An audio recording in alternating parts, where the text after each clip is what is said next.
नमस्कार दोस्तों, स्वागत है आपका आज के वीकली करंट अफेयर डिस्कशन में।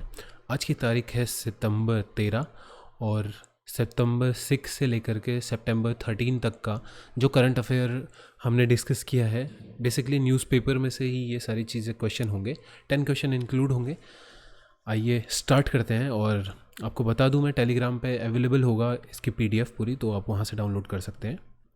पहला जो क्वेश्चन है हमारा आज का, आज हमने बुक्स को इंक्लूड नहीं किया है बिकॉज ज़्यादा बुक्स नहीं थी, वही पुरानी लास्ट वीक्स की ही बुक्स थी, तो आप वो पुरानी PDF में से देख सकते हैं। आज डायरेक्ट 10 क्वेश्चन होंगे, तो शुरू करते हैं। पहला क्वेश्चन है, US based aerospace company Northrop Grumman has named its spacecraft after which Indian origin astronaut. US की एक कंपनी है, उसने अपने स्पेस क्राफ्ट का नाम एक इंडियन ओरिजिन एस्ट्रोनॉट के नेम पे रखा है। तो वो अब बताइए। 4 ऑप्शन आपके सामने है, Rakesh Sharma, Kalpana Chawla, Sunita Williams and Laurel Clark.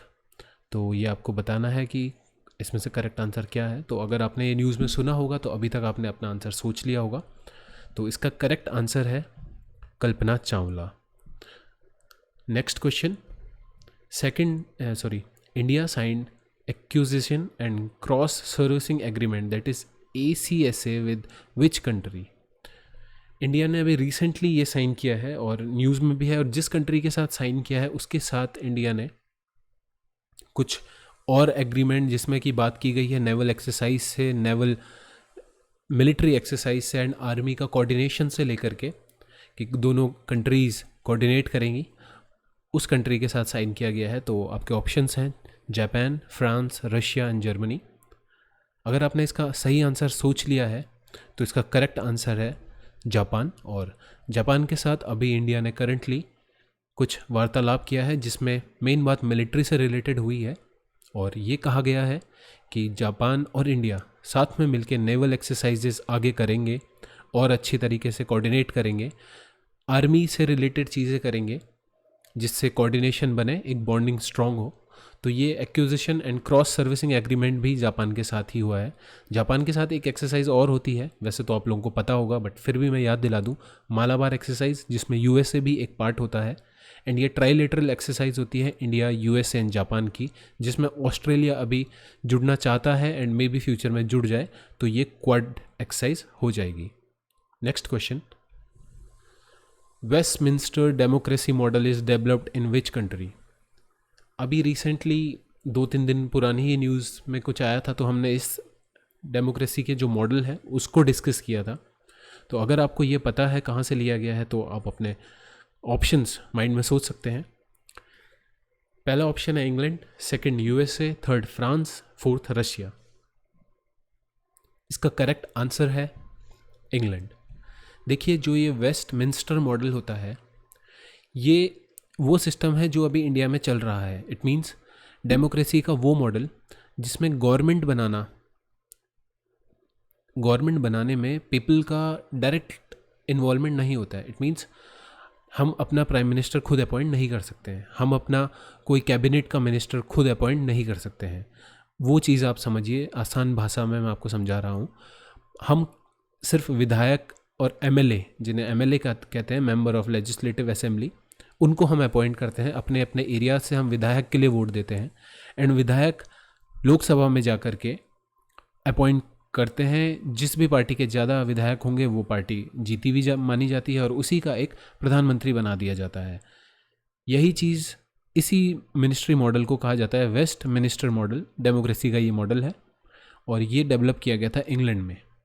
इस मॉडल पे काफ़ी इश्यूज़ होते रहते हैं, इसके खिलाफ भी काफ़ी बातें बोली जाती हैं। ये कहा जाता है कि प्राइम मिनिस्टर भी हम खुद ही क्यों ना अपॉइंट करें, प्रेसिडेंट भी हम खुद ही क्यों ना अपॉइंट करें।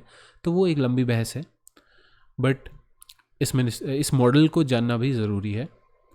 Next question, Bru Reangs is a tribe recently news are from which state. आपको ये बताना है कि जो ब्रू रेगन्स ट्राइब है वो कौन से स्टेट से है। अभी न्यूज़ में ये चल रहा है, कंफ्यूज मत होइएगा, मैंने ये पूछा है कि कहाँ से हैं, बेसिकली कहाँ से, मतलब नेटिव कहाँ के हैं, ये कौन से स्टेट के हैं। 4 ऑप्शन हैं आपके पास, त्रिपुरा, मिज़ोरम, आसाम एंड नागालैंड। अगर आपने इसका सही आंसर सोच लिया है तो बात करते हैं इसका सही आंसर है मिज़ोरम। कई लोगों ने त्रिपुरा भी इसका आंसर सोचा होगा, बिकॉज़ ये न्यूज़ में था। अब न्यूज़ में क्यों था? क्योंकि त्रिपुरा में जनवरी 2020 में एक एग्रीमेंट अभी साइन हुआ था, एंड उस एग्रीमेंट में ये साइन किया गया था कि 30,000 जो ब्रू ट्राइबल्स हैं उनको परमानेंट सेटल किया जाएगा त्रिपुरा में। बट ध्यान देने वाली बात ये है कि ये जो ट्राइब्स हैं ये मिज़ोरम से बिलोंग करते हैं, ना कि त्रिपुरा से।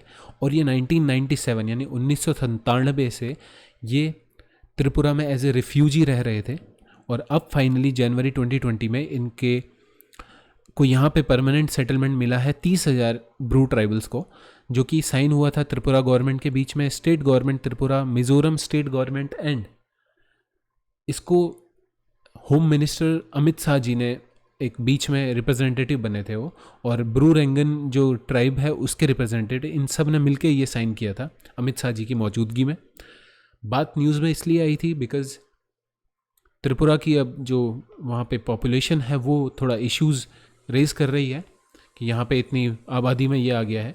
बट जो ब्रू रेंगन्स ट्राइब है वो त्रिपुरा में तो फैले ही काफ़ी मात्रा में, मिज़ोरम में भी हैं, एंड सदर्न आसाम में भी काफ़ी मात्रा में फैले हुए हैं। और त्रिपुरा का तो ये एक बहुत पॉपुलस ट्राइब है, यानी त्रिपुरा में काफ़ी मेजर है, लेकिन आए ये मिज़ोरम से हैं। तो आपको ये चीज़ ध्यान रखनी है।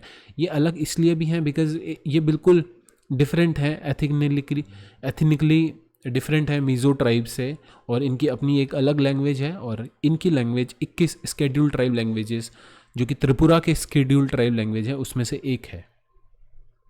Next question, home birth anniversary celebrated as Gaurav Divas. Gaurav दिवस किसकी बर्थ एनिवर्सरी के रूप में मनाया जाता है? आपके ऑप्शन है हेमवती नंदन बहुगुणा, गौरा देवी, गोविंद वल्लभ पंत एंड जसवंत सिंह रावत। मैं आपको बातें बता दूं, ये चारों के चारों पर्सनल्स उत्तराखंड से बिलोंग करते हैं, उत्तराखंड स्टेट से बिलोंग करते हैं, एंड चारों के चारों फेमस पर्सनैलिटीज़ हैं। तो आप बताइए कि गौरव दिवस किन की बर्थ एनिवर्सरी के रूप में मनाया जाता है? अगर आपने इसका सही आंसर सोच लिया है तो इसका सही आंसर है गोविंद बल्लभ पंत।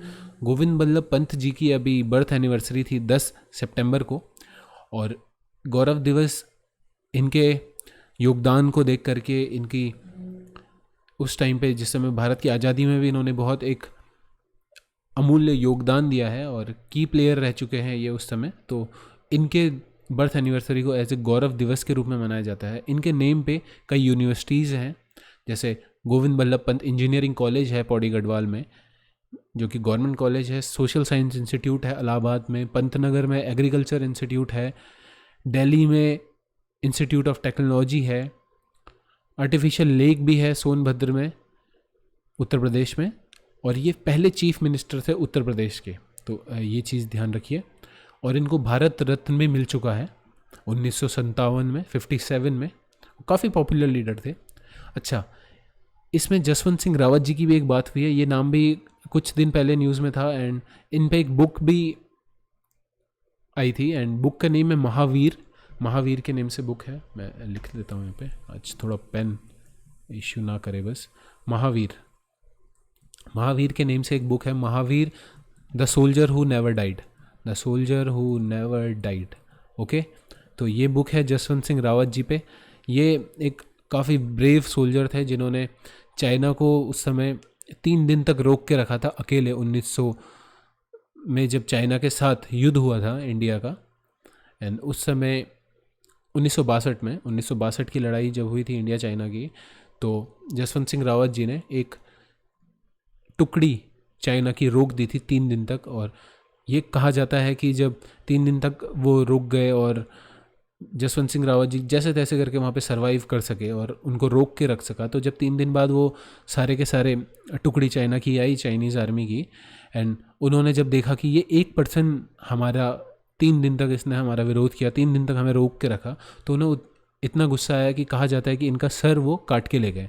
और इंडिया में इनको रिकॉग्नाइज़ नहीं किया गया, ये कुछ नहीं पता चला कि ऐसा कुछ हुआ है। तो कई साल बाद जब चाइनीज़ कोई यहाँ आया पर्सन, और उसने देखा कि एक ऑफिसर आए थे और उन्होंने देखा कि यहाँ पे इनको तो पूछा भी नहीं जाता है, तो उन्होंने फिर बताया कि ऐसा ऐसा हुआ था, एंड हम उनकी गर्दन ले गए थे, एंड देन उन्होंने वो वापस करी। ऐसा हमने सुना है, ऐसा कहीं रिटर्न में तो नहीं है, बट ये चीज़ हमने सुनी है कि वापस करी और बहुत ही अमूल्य योगदान था इनका।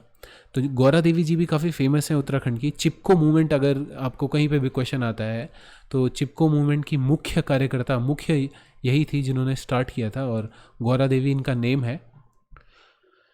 इन्होंने पेड़ों पे चिपक के पेड़ काटने से रोका था और काफ़ी फेमस वो एक मूवमेंट हुआ था, चिपको मूवमेंट के नाम से फेमस है। तो ये चीज़ आपको पता होनी चाहिए। नेक्स्ट क्वेश्चन, जयपुर जो राजस्थान का एक शहर है वो 1927 में काछवा रूलर्स के द्वारा फाउंड किया गया था। तो कौन से काछवा रूलर्स के द्वारा जयपुर फाउंड किया गया था 1927 में? आपके पास 4 ऑप्शन है, महाराजा सवाई जयसिंह 2, महाराजा सवाई ईश्वरी सिंह, महाराजा सवाई माधो सिंह 1, महाराजा सवाई पृथ्वी सिंह 2। अगर आपने हिस्ट्री का ये थोड़ा पढ़ा है तो आपको नॉलेज होगा। एंड ये अभी न्यूज़ में इसलिए था बिकॉज जयपुर में कुछ एक चीज़ हुई है, उसको डिस्कस करते हैं। पहले आप अपना आंसर जो है वो सोच लीजिए। तो अगर आपने इसका सही आंसर सोच लिया है तो चलिए बात करते हैं। इसका करेक्ट आंसर है महाराजा सवाई जयसिंह 2। 1972 में काछवा के ये रूलर थे और इन्होंने जयपुर को इस्टेब्लिश किया था, फाउंड किया था जयपुर को, फाउंडेड बाय महाराजा सवाई जयसिंह। और एक चीज़ और, जो इनको सवाई का जो इनको एक उपाधि मिली है वो औरंगजेब ने दी है, तो वो चीज़ ध्यान रखिएगा। सवाई की उपाधि औरंगजेब ने दी है। ये न्यूज़ में इसलिए था बिकॉज जयपुर हमने एक क्वेश्चन उठाया है। न्यूज़ में पत्रिका गेट था जयपुर का, ये इसकी इमेज है पत्रिका गेट की। अब पत्रिका गेट वहाँ जो एक मॉन्यूमेंट बना है mission Anupam of Jaipur development authority के अंदर, तो ये कल्चरल एंड हेरिटेज गेट है और यहाँ पे बहुत ही सुंदर कलाकृतियाँ हैं। ये बहुत ही पेंटिंग है, शिल्प कला बहुत ही ज़्यादा रिच है मौजूद। तो एक काफ़ी सुंदर गेट है, अभी इसका उद्घाटन हुआ है। और ये गेट जवाहर सर्कल पार्क का एंट्रेंस है। और जवाहर सर्कल पार्क क्या चीज़ है? एशिया का सबसे बड़ा सर्कुलर पार्क जो एक ट्रैफिक सिग्नल पे है। देखिए सर्कुलर पार्क क्या होता है, जैसे ये यहाँ पे एग्जांपल है, ये ट्रैफिक है, ट्रैफिक आ रहा है, रोड इधर से है, बीच में एक सर्कुलर है और ये सर्कुलर पार्क है। ज़्यादातर आपने देखा होगा यहाँ पे फाउंटेन होती है, ग्रास होती है, बट कई जगह पे यहाँ पे मॉन्यूमेंट्स बने होते हैं। कुछ ऐसी चीज़ होती है जो देखने लायक हो, यानी एक दर्शनीय एक स्थल होता है जो जहाँ पे आप जा सकें। तो जो जवाहर सर्कल पार्क है, ये वाला पार्क, ये एशिया का सबसे बड़ा सर्कुलर पार्क है जो किसी ट्रैफिक सिग्नल पे है। और यहीं पे ये पत्रिका गेट है, यानी इस पार्क में ही ये पत्रिका गेट है। तो ये चीज़ ध्यान रखिएगा। Next question, who is known as the father of white revolution? Father of white revolution किसे कहा जाता है? आपके ऑप्शन है अमृत पटेल, वर्गीस कुरियन, लाल बहादुर शास्त्री एंड महात्मा गांधी। अभी न्यूज़ में थे इनका नेम जो फादर ऑफ वाइट रिवॉल्यूशन है। अगर आपने सुना हो, ध्यान दिया हो, तो आप इसका सही आंसर एक बार में ही देख के बता सकते हैं। अगर आपने इसका सही आंसर सोच लिया है तो चलिए बात करते हैं। इसका सही आंसर है डॉक्टर वर्गीस कुरियन। ये वो डॉक्टर हैं जिन्होंने वाइट रिवॉल्यूशन तो नेम बाद में पड़ा था, उससे पहले इसका नेम था ऑपरेशन फ्लड। इनका ये कहना था कि दुग्ध की बाढ़ ले आओ। White revolution is related to dairy, is related to milk. तो इनका ये कहना था कि दूध की बाढ़ आ जानी चाहिए, यानी दुग्ध क्रांति। वाइट रिवॉल्यूशन को हिंदी में दुग्ध क्रांति कहेंगे कि दुग्ध क्रांति के संचारक कौन थे, तो फादर कौन थे? तो डॉक्टर वर्गीस कुरियन। और इन्होंने $1 बिलियन का आइडिया लेके आए थे कि बिलियन लीटर आइडिया, कि दूध की जो है वो इतना इंडिया में हो जानी चाहिए इंडस्ट्री, इतना प्रोडक्शन होना चाहिए, इतनी फार्मिंग होनी चाहिए कि इंडिया सेल्फ सस्टेन एक इंडस्ट्री बन सके यहाँ पे मिल्क की। तो ये इनका ही सब कुछ था। और इन्होंने 13 जनवरी 1970 में वर्ल्ड की largest dairy development programme start किया था, लॉन्च किया था। और ये एक लैंडमार्क प्रोजेक्ट बन चुका था India's national dairy development board की तरफ से। अभी इनकी डेथ एनिवर्सरी हुई थी, 8th डेथ एनिवर्सरी। और ये वो पर्सन है जिन्होंने अमूल कंपनी जो है उसकी संस्थापना करी। तो ये चीज़ भी आप ध्यान रखिएगा, इनका नेम बहुत इंपॉर्टेंट है बिकॉज इन्हें इतने अवार्ड मिले हैं, पद्मश्री, पद्म भूषण, पद्म विभूषण तक इन्हें मिल चुका है। और वर्ल्ड फूड प्राइज से इन्हें नवाजा गया है, तो इनको काफ़ी अवार्ड मिले हैं। यहाँ तक कि रेमन मैग्सेसे अवार्ड भी इन्हें मिला है। तो ये चीज़ आप ध्यान रखिएगा। ऑब्जेक्टिव क्या थे वाइट रिवॉल्यूशन के, दुग्ध क्रांति के? कि दूध का एक तो प्रोडक्शन बढ़ाना है, दूसरा जो रूरल एरियाज़ हैं वहाँ पे इनकम बढ़नी चाहिए, और जो कंज्यूमर है उसे एक फेयर प्राइस मिले। ऐसा ना हो कि दूध बहुत महंगा मिले, दूध बहुत सस्ता मिले, एक फेयर प्राइस मिले। रूरल एरियाज़ जो दुग्ध का व्यापार करें उनकी भी अच्छी खासी इनकम हो। तो ये एक ऑब्जेक्टिव थे। नेक्स्ट क्वेश्चन की तरफ बढ़ते हैं। Which statement is correct regarding the scramjet engine? Scramjet की फुल फॉर्म होती है सुपरसोनिक कंबशन रैमजेट इंजन। तो इसमें से आप बताइए कौन सा स्टेटमेंट सही है। अभी न्यूज़ में था डीआरडीओ ने ये लॉन्च किया है, स्क्रैमजेट इंजन का एक ट्रायल, डिमॉन्स्ट्रेशन ट्रायल किया है। तो आप ये बताइए कि इसमें से कौन सा स्टेटमेंट सही है। M is denoted as Mach number. Mach number speed होती है इंजन्स की। अगर आपने इसका सही आंसर सोच लिया है तो चलिए बात करते हैं। इसका सही आंसर है M इज़ लेस देन 5। ध्यान दीजिएगा, डीआरडीओ ने जो चीज़ की है, यानी जो डिमॉन्स्ट्रेशन किया है, वो किया है hypersonic air breathing scramjet technology का। ये हाइपरसोनिक एयर ब्रेथिंग का किया है। हमने क्वेश्चन जो पूछा था वो पूछा था स्क्रैमजेट इंजन, यानी सुपरसोनिक कंबशन, यानी यहाँ पे सिर्फ सुपरसोनिक की बात हो रही है, हाइपरसोनिक की नहीं हो रही है, ध्यान दीजिएगा। लेकिन जो डीआरडीओ ने किया है वो हाइपरसोनिक का किया है, hypersonic air breathing scramjet engine का। अब जो स्क्रैमजेट इंजन है वो क्यों एक इतना मेजर रोल प्ले करता है? देखिए, स्क्रैमजेट इंजन क्या होता है, इसमें जब एयर एंटर होती है, सिंपल भाषा में समझना है, इतना ही समझना है, ज़्यादा नहीं। स्क्रैमजेट इंजन में जब एयर एंटर होती है तो वो सुपरसोनिक स्पीड से होती है। तो जो सुपरसोनिक स्पीड है वो होती है less than 5। Mach number as a engines की स्पीड डिनोट करता है, तो लेस देन 5 होती है सुपरसोनिक स्पीड। अब जब एयर जो है वो इंजन में फ्लो करेगी तो वो सुपरसोनिक स्पीड से करेगी, बट जब बाहर आएगी तो वो हाइपरसोनिक स्पीड से आएगी, और हाइपरसोनिक स्पीड होती है ग्रेटर देन 5। तो ये चीज़ हमें ध्यान रखनी है। इसलिए यहाँ पे अभी ये टेस्ट किया गया, और इस टेस्ट की मदद से, ये डिमॉन्स्ट्रेशन जब सक्सेसफुल हुआ है तो इसकी मदद से India hypersonic cruise missile develop कर सकता है, हाइपरसोनिक व्हीकल्स डिज़ाइन कर सकता है, डेवलप कर सकता है फ्यूचर में, जो कि काफ़ी अच्छी बात होगी। और हाइपरसोनिक टेक्नोलॉजी व्हीकल्स भी बना दिए जा सकते हैं। तो हाइपरसोनिक आप समझ रहे हैं कि जिसमें मैक नंबर जो है यानी स्पीड है वो ग्रेटर देन 5 होगी, और इसकी रेंज होती है हाइपरसोनिक की फ्रॉम 5 to 10। तो ये चीज़ ध्यान रखिएगा। इस पे क्वेश्चन आने के काफ़ी ज़्यादा चांसेस है, इनकी स्पीड पे क्वेश्चन आने का स्पेशली काफ़ी ज़्यादा चांसेस है। देखिए, सबसोनिक होती है एक, तो जो सबसे बेसिक है उसकी स्पीड होती है मैक नंबर लेस देन 0.8। उसके बाद ट्रांससोनिक होता है जो कि 0.8 से 2.1 तक मैक नंबर होता है। सुपरसोनिक स्पीड होती है 1.5 से 5 के बीच में, एंड हाइपरसोनिक होती है 5 to 10 के बीच में। एंड हाइपरसोनिक से भी ऊपर होती है एक हाइपरसोनिक, उसमें मैक लेवल जो है वो 10 से 25 के बीच में होते हैं। तो मैक नंबर क्या होता है? मैक नंबर स्पीड है, बस आप ये समझिए कि एक स्पीड डिनोट करने के लिए मैक नंबर से की जाती है, एंड इसमें कंपैरिजन होता है स्पीड ऑफ साउंड से। Mach number is speed of sound, यानी speed of object upon speed of sound. आप बस इतना समझ लीजिए। Next question, Sileru and Sabari river कौन सी रिवर की ट्रिब्यूटरीज हैं? अभी ये न्यूज़ में था और कुछ टाइम पहले भी न्यूज़ में था। सिलेरू रिवर तो इंपॉर्टेंट थी, तो आप बताइए सिलेरू रिवर किसकी? सिलेरू एंड सबरी एक की ही है। तो इसका करेक्ट आंसर अगर आपने सोच लिया है तो बात करते हैं। इसका करेक्ट आंसर है गोदावरी। गोदावरी रिवर की दोनों सिलेरू एंड सबरी जो है वो ट्रिब्यूटरीज हैं। न्यूज़ में क्यों था? देखिए, सेलुलर सर्विस अभी स्टार्ट हुई है स्वाभिमान आंचल में। अब आप कहेंगे स्वाभिमान आंचल क्या है और सेलुलर सर्विस से क्या लिंक है? स्वाभिमान आंचल में अभी कुछ मंथ पहले एक ब्रिज स्टैब्लिश हुआ था। ब्रिज का नेम इम्पॉर्टेंट है, और ब्रिज का नेम है गुरुप्रिया ब्रिज। गुरुप्रिया ब्रिज, ध्यान रखिए, गुरुप्रिया रिवर के ऊपर है। एंड ये ब्रिज इसलिए इम्पॉर्टेंट है क्योंकि स्वाभिमान आंचल एक ऐसा एरिया है उड़ीसा का जो कि आज तक जब से भारत आज़ाद हुआ है तब से आज तक वहाँ पे रोड नहीं बनी है। तो सबसे इम्पोर्टेंट चीज़ हो जाती है वहाँ पे बनने वाला ब्रिज, बिकॉज़ 1947 से जब भारत आज़ाद हुआ था तब से अभी तक वहाँ पे ब्रिज नहीं बना, और 2018 में बनना स्टार्ट हुआ था, 2020 में जाके ब्रिज कंप्लीट हो जाता है। और वो उड़ीसा का जो स्वाभिमान आंचल का एरिया है मलकानगिरी डिस्ट्रिक्ट के अंदर, उस एरिया को अदर स्टेट के पार्ट से जोड़ता है। तो ये ब्रिज बहुत इंपॉर्टेंट है। ये ब्रिज गुरुप्रिया रिवर के ऊपर है, और उसी रिवर्स के पास में एक बालीमाला रिजर्वायर है जो कि सिलेरू रिवर के पास में है।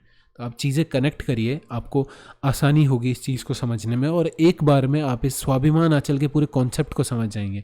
तो यहाँ पे इससे पहले तो ब्रिज आया था, अब यहाँ पे सेलुलर सर्विस आ गई है, और हमें रिवर जो यहाँ पे एरिया में है वो सारी पता होनी चाहिए। तो Gurupriya river, Sileru river and Sabari river, ये ट्रिब्यूटरीज हैं गोदावरी की। ओके, तो ये चीज़ ध्यान रखनी है। बालीमेला रिजर्वायर जो है वो इस रीजन में है ऑन सिलेरू रिवर। एंड ध्यान रखिए जो स्वाभिमान आंचल है ये इतना इंपॉर्टेंट है बिकॉज यहाँ पे जब सारी चीज़ें कटी इसलिए थी क्योंकि ये एक तो तीनों तरफ से पानी से ढका हुआ एरिया था, कट ऑफ एरिया के नाम से भी ये जाना जाता है, और तीनों तरफ से पानी से ढका होने के बावजूद जो चौथा एरिया बचता था वो टूटा था। वहाँ पे वो जंगल का एरिया था और लेफ्ट विंग एक्सट्रीमिस्ट ने उन्हें कंट्रोल कर रखा था, इसलिए वहाँ पे जाना लगभग नामुमकिन सा था। वो टेरेन ही इतना खतरनाक था। तो अब वहाँ पे बस सर्विस स्टार्ट हुई थी कुछ टाइम पहले, और ध्यान दीजिए आफ्टर इंडिपेंडेंस, मतलब बहुत एक इम्पॉर्टेंट इशू है कि इतने साल हो गए और इंडिया का एक कोना ऐसा है जहाँ पे जा ही नहीं सकते हैं, अब कोई बस ही नहीं है, कुछ नहीं है, तो वहाँ पे ट्रांसपोर्ट कैसे होता था, वहाँ पे वाया बोट के थ्रू जाया जाता था। तो ये चीज़ ध्यान रखनी है। नेक्स्ट क्वेश्चन, आज का लास्ट क्वेश्चन है, which statement is correct regarding Kiran helpline. Kiran helpline के रिगार्डिंग कौन सा स्टेटमेंट सही है? आपके ऑप्शन है मेंटल हेल्थ रिहैबिलिटेशन हेल्पलाइन, क्या ये है क्या ये एक ऑनलाइन चाइल्ड केयर हेल्पलाइन है, या फिर ये एक स्किल डेवलपमेंट ऑनलाइन हेल्पलाइन है जो कि रूरल एरियाज़ के लिए है, या फिर ये एक online free medical consultancy helpline है। तो अगर आपने इस हेल्पलाइन के बारे में सुना होगा तो आप एक बार में इसका आंसर बता देंगे बिकॉज बहुत ईजी इसका आंसर है। और अगर आपने आंसर सोच लिया है तो बात करते हैं। इसका आंसर है mental health and rehabilitation helpline. ये अभी रिसेंटली लॉन्च की गई social justice and empowerment ministry द्वारा, और ये एक टोल फ्री हेल्पलाइन है जिसका नंबर 1800599019 है। और यहाँ पे वो लोग कॉल करके सपोर्ट पा सकते हैं जो कि साइकोलॉजिकली थोड़ा परेशान हैं, स्ट्रेस्ड हैं, जिनको साइकोलॉजिकली क्राइसिस आ रहे हैं, खुद को मैनेज नहीं कर पा रहे हैं। इस कोविड-19 की सिचुएशन में बहुत प्रॉब्लम्स ऐसी हैं दोस्तों जो राइज़ हो गई हैं एक स्टूडेंट की लाइफ में, एक टीचर की लाइफ में, एक गवर्नमेंट एम्प्लॉय हो चाहे एक प्राइवेट एम्प्लॉय हो, सबकी लाइफ में कुछ प्रॉब्लम्स हो गई हैं। और भगवान ना करे कोई डिप्रेशन में जाए, भगवान ना करे किसी को कोई साइकोलॉजिकल क्राइसिस आए। तो ये एक हेल्पलाइन स्टार्ट की गई है कि अगर आप परेशान हैं, खुद में जूझ रहे हैं, तो यहाँ कॉल करिए, आपकी मदद की जाएगी। काफ़ी अच्छी हेल्पलाइन है और इस हेल्पलाइन में 13 भाषाओं का इस्तेमाल किया जाएगा, जिसमें NGOs की मदद ली जाएगी, पेरेंट एसोसिएशन, प्रोफेशनल्स की मदद ली जाएगी, रिहैबिलिटेशन इंस्टीट्यूट्स की मदद ली जाएगी, हॉस्पिटल्स की मदद ली जाएगी। ऑल ओवर इंडिया इसे सर्कुलेट किया जाएगा। बहुत अच्छी पहल है। अगर आप, मेरा कोई दोस्त, मेरी कोई फ्रेंड अगर जूझ रहे हैं इस चीज़ से, साइकोलॉजिकल क्राइसिस, तो ज़रूर कॉल करिए, क्या पता है आपके लिए हेल्पफुल हो। तो मिनिस्ट्री ध्यान रखनी है, कौन सी मिनिस्ट्री है? मिनिस्ट्री है social justice and empowerment ministry. इतना ही था आज के डिस्कशन में, और ये आप इसकी PDF जो है वो डाउनलोड कर सकते हैं टेलीग्राम चैनल से। तो फिर अगले वीक में मिलते हैं वीकली करंट अफेयर्स के साथ। तब तक के लिए गुड बाय, टेक केयर, जय हिंद, जय भारत।